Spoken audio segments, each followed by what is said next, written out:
Обраснати и зацкриени сообраќајни знаци и патокази, крај македонските патишта вистинска џунгла која го отежнува одвивањето на сообраќајот.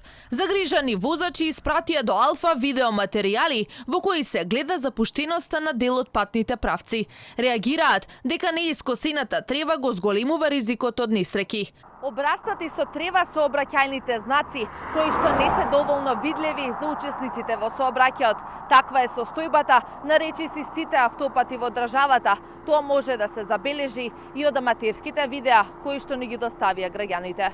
Алфа на терен директно ја провери состојбата, почнувајќи од Скопската обиколница па се до влезот на Тетово. Овој сообраќаен знак покажува дека учесниците во сообраќајот треба да се движат со 100 км на час.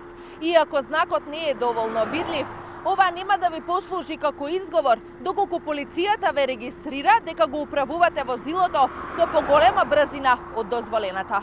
Надлежните си ја префрлаат одговорноста. Алфа побара став од Македонија пат, но оттаму, во кус разговор, рекоа дека тие не биле надлежни и не знаеле за што станува збор, па не пренасочија во Македонија пат придружница Скопје.